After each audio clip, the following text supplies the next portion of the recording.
Hey kawan, welcome to EDCReady. Today we have a disassembly video of this. This is the Tangram center face. So out of the box, got a couple of quick issues. Well, not really issues. Let's see if I can fix it in the disassembly.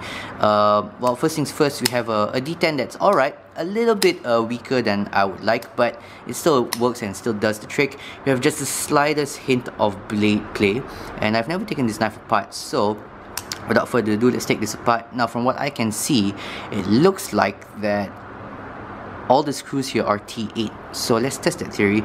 It'd be great if everything was T8 because it just means that this will become a much easier knife to take apart. Okay, whoops, pivot screws coming out. Less than a minute in and I already might have scratched the G10. Alright, came out fine, no Loctite there, and it is T8.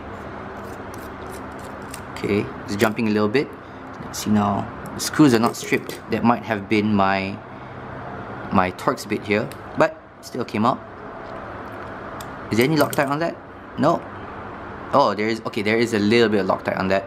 So the jump might have been because it needed to break that Loctite. On the back here, so no Loctite on the pivot screws, and there is Loctite on the frame screws. And the knife just comes apart like that. Pretty easy to take apart. So, what do we have here? We have a phosphor bronze washer, and here it's Teflon and phosphor bronze. So, what does this say? This says to me they couldn't find bronze washers that fit the knife, so they had to add a little bit of Teflon to make sure that it was thick enough to go in. Not the best case scenario, but when it comes to being a budget blade, I guess it's okay if they needed to do this to maybe keep the price down a little bit. Very dirty knife. A lot of black stuff, which I'm assuming is coming from the factory. I've only had this for a few days. Right, so that's out. So another thing I'm worried about is because of those Teflon washers, right? Does this washer only go in one way? And by that I mean, if I flip it around, will it develop even more blade play?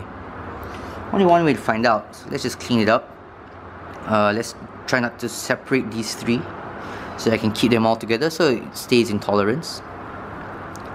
Clean that up. Nice smooth phosphor bronze. Clean that up. Basic Teflon, which they're really thin, so I'm really afraid I might break them. In fact, these phosphor bronze washers are really thin too. So I'm very afraid I might, break them in the cleaning process. Okay, let's go to this tree.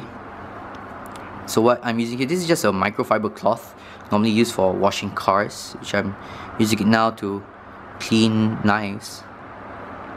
I guess what would be better is those microfiber cloths that you get from I don't know what you call them, but when you get new spectacles, you get those cloths to clean your glasses. I think those would be better. Alright, let's clean up the blade here. And judging by the amount of gunk in here, I can already foresee that once I add the lube and everything, the action will improve itself a hell of a lot. And the action is not bad in the first place. It's definitely not drop shuddy because it's not ball bearings. However, it's extremely smooth. We are definitely in that phase in the EDC knife world where everyone wants bearings for the drop shut action. Don't get me wrong, I really enjoy good drop shut action as well. But something about the smoothness of a washer knife that's really nice. Right. So that's all clean. All the gunk came off, so it doesn't look like I need to use any kind of alcohol to clean it up, which is always good. Sometimes less is more. And let's start assembling it with some breakthrough lube. Okay, which side goes in first? Okay, so what I'm gonna do here is that to maybe improve the action a little bit, I am gonna keep the Teflon middle part here dry. Okay, and I'm only gonna lube the sides that are touching the metal.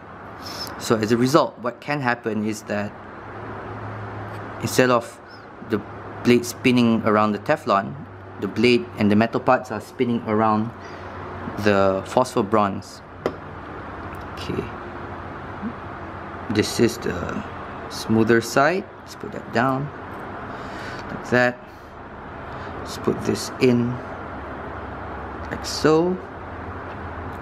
Smooth the side in just like that. Then let's add a little bit of lube on the outside of here. And I know what you're gonna say. At the end of the day, the lube will just trickle into the Teflon anyway, so it might even be a little bit pointless that I'm doing it this way. Okay. Alright, and then we just repeat the process here. 5 minutes in and the knife is already clean, and we're already assembling it, which is pretty much a record for me. I normally take a bit too long in these disassembly videos, but the knife is made extremely easily to take apart and remove. So props on the knife. You're the kind of person like me who likes to disassemble their knife. This might be a good knife for you. This is, by the way, one of the reasons why I have one of my complaints with the Para 3 Lightweight. I'm still filming it for the review, but one of the problems I have with the Para 3 Lightweight is that it takes 3 different Torx bits to take it apart. You have T6, T10, and a T8. Okay, so now is the time where I suspect it's going to get a little bit troublesome, because this is a free spinning pivot, which I enjoy, which means I have to line it up before I stick it in.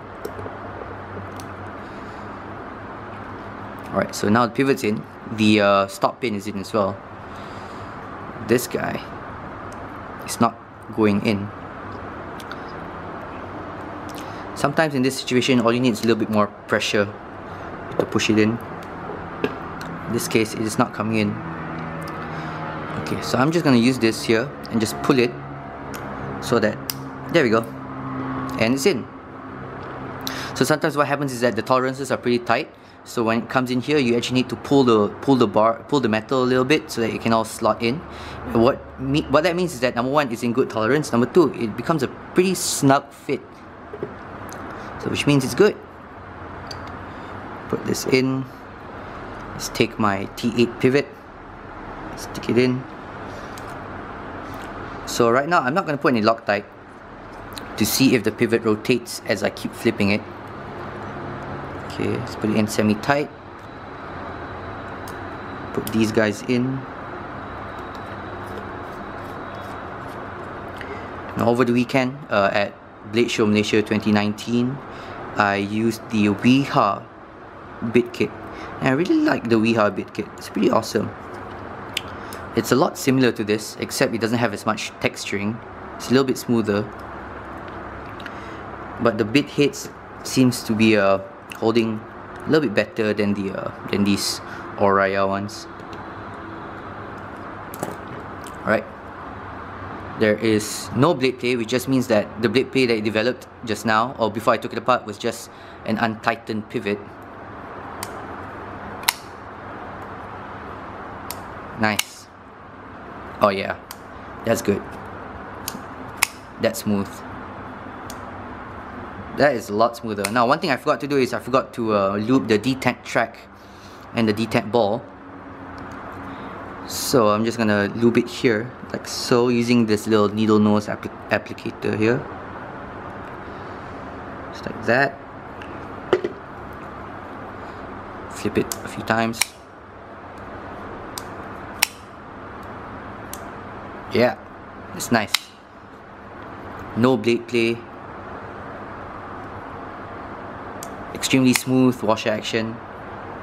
Again, doesn't drop shut, but with something this smooth, doesn't really need to. Alright, so that ends the shortest disassembly I've ever had to do, or I've ever done on the channel. Hope you guys enjoyed this video, and as always, stay ready.